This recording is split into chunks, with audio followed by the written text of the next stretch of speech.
Okay, I think we're doing good. How's everyone? Um, it's been a while since we've had a story time. I missed them. I think it's actually quite pertinent for philosophy to have stories, and typically, I think a lot of the time people think we want personal testimonials of people's lives, but it doesn't necessarily have to be the case. We learn a lot from all sorts of things and places, and as many of you know, I do enjoy children's stories because they're full of little lessons, and especially when you have short stories. So this shouldn't hopefully be too long of a stream. We are going to be covering the story of how the camel got his hump. I do have some other streams in the works, in the pipe works or whatever, but they're not quite ready. So this is just sort of to fill in a little bit. Um, So we'll start. Tim, it's good to see you. We're going to start off with a bit of music, Teasing the King, and we'll allow some people to roll on in, and then we'll get started with the story. And then after the story, we'll just a couple of little um, a review of it or something. Or tick the boo.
Welcome to Silver Bullets. I hope you like that little number. Let's get rid of that. And how do I? Stop sharing that screen and share a different screen.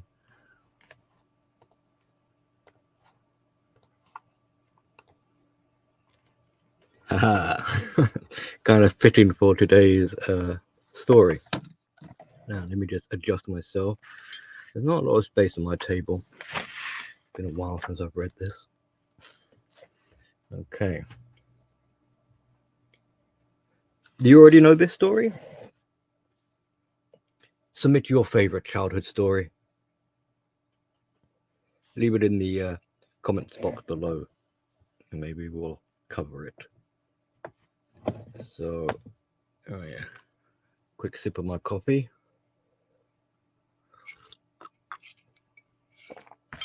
This really isn't a very long story. So, right, make yourselves comfortable. Nice cup of cocoa or whatever. How the Camel Got His Hump by Rudyard Kipling. Now let me adjust my story voice. In the beginning of years, when the world was new and all, and the animals were beginning to work for man, there was a camel. He lived in the middle of the desert because he did not want to work. He ate sticks thorns and tamarisks, milkweed and prickles. He was most idle, and when anybody spoke to him, he said, "Humph!" Presently the horse came to him on Monday morning, with a saddle on his back and a bit in his mouth, and said, "Camel, come and trot like the rest of us." "Humph!" said the camel, and the horse went away and told the man. Presently the dog came to him with a stick in his mouth and said, "Camel, come and fetch and carry like the rest of us." "Humph!" said the camel, and the dog went away to tell the man. Presently the ox came to him with the yoke on his neck and said, "Camel, come and plough like the rest of us." "Humph!" said the camel, and the ox went away and told the man. At the end of the day, the man called the horse and the dog and the ox together and said, "Three, I'm sorry for you, but that thing in the desert can't work. You must work double to make up for it." That made the three angry, with the world so new and all, and they held a palaver and a powwow on the edge of the desert, and the camel came and laughed at them. Then he said, "Humph," and went away again. Presently there came along the Jinn in charge of all deserts, and he stopped to palaver and powwow with the three. "Jinn of all deserts," said the horse, "is it right to be idle with the world so new and all?" "Certainly not," said the Jinn. "Well," said the horse, "there's a thing in the middle of your desert with a long neck and long legs, and he hasn't done a stroke of work since Monday morning. He won't trot." "Phew," said the Jinn, whistling. "That's my camel. What does he say about it?" "He says, 'Humph,'" said the dog, "and he won't fetch and carry." "Does he say anything else?" "Only 'Humph,' and he won't plough," said the ox. "Very good," said the Jinn. "I'll 'humph' him if you will kindly wait a minute." The Jinn found the camel looking at his own reflection in a pool of water. "My long and bubbly friend," said the Jinn, "what's this I hear of you doing no work, with the world so new and all?" "Humph," said the camel. The Jinn sat down with his chin in his hand and began to think a great magic. "You've given the three extra work ever since Monday morning, all on account of your idleness," said the Jinn. "Humph," said the camel. "I shouldn't say that again if I were you," said the Jinn. "You might say it once too often. Bubbles, I want you to work." And the camel said, "Humph," again. But no sooner had he said it than he saw his back that he was so proud of puffing up into a great big humph. "Do you see that?" said the Jinn. "That's your very own humph that you brought upon your very own self by not working. Today is Thursday, and you've done no work since Monday, when the work began. Now you are going to work." "How can I," said the camel, "with this humph on my back?" "That's made on purpose," said the Jinn, "all because you missed those 3 days. You'll be able to work now for 3 days without eating, because you can live on your humph. And don't you ever say I never did anything for you. Come out of the desert and go to the three and behave." And the camel humphed himself, humph and all, and went away to join the three. And from that day to this, the camel always wear a humph. We call it a hump now, not to hurt his feelings, but he never yet caught up with the 3 days that he missed at the beginning of the world, and he has never yet learned how to behave. So that is how the camel got his humph, or his hump.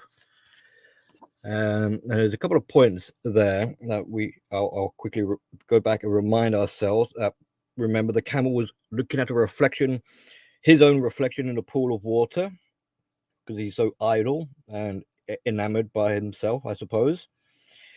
And the Jinn points out that the hump is his own doing, and don't say that I never did anything for you.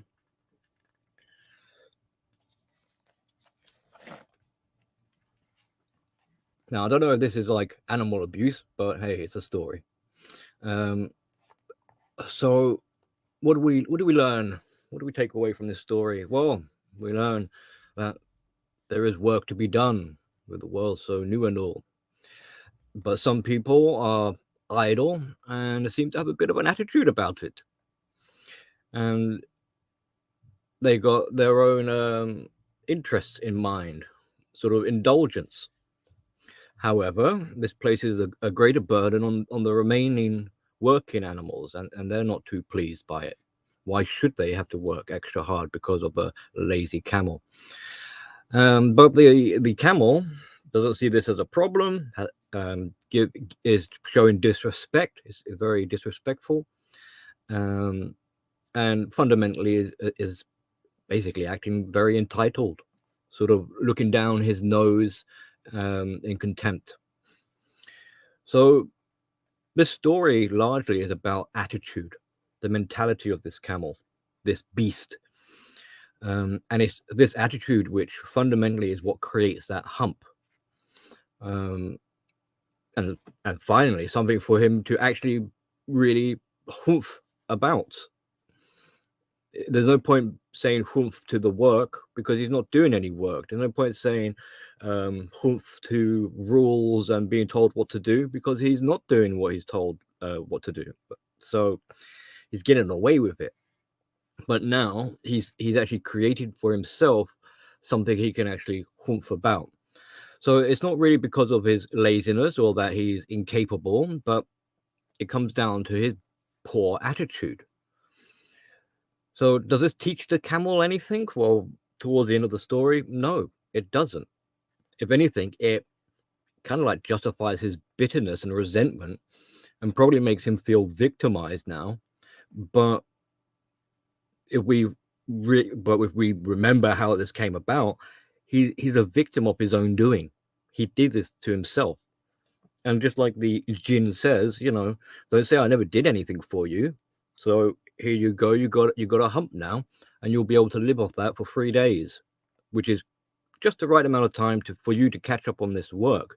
However, the camel actually never does catch up on this work, even though I don't know, the camel probably looks at it as a punishment or a curse, but the Jinn is like, look, I'm still helping you out. I'm giving you something that will last you for 3 days, so that you'll be able to contribute with the other animals. But no, Mr. Camel is not happy. So you get what you deserve, I suppose, is the moral of the story, and you can't blame anyone but yourself. Now, how can we translate this into more what we see in wider society and modern times? Well, as a few examples, there are many, but let's say you want to say you're oppressed. Everyone's feeling oppressed these days, eh? So you want to say you're oppressed? Well, what does this mean? If we take the story, it means you do that to yourself. No one's oppressing you. You've got every opportunity in life. The only person oppressing you is you wanting to be oppressed. So you have yourself to thank for that. You want to be a blue-haired rainbow freak or whatever, and get upset people don't take you seriously. Well, you have not far to look as to why that is the case. Just look in the mirror and you'll understand pretty quick why people don't take you seriously. Don't blame us. You want to change your identity and say people don't understand you? I think you'll find we understand you pretty well. It is you who doesn't understand you, and that's your problem. You want to cry and moan? Well, watch how your bump grows. So we may not be able to control you or make you do things, but look at what your own attitude is doing to yourself. Is that really what you want? Maybe so. However, maybe that could change if you decide to change your attitude.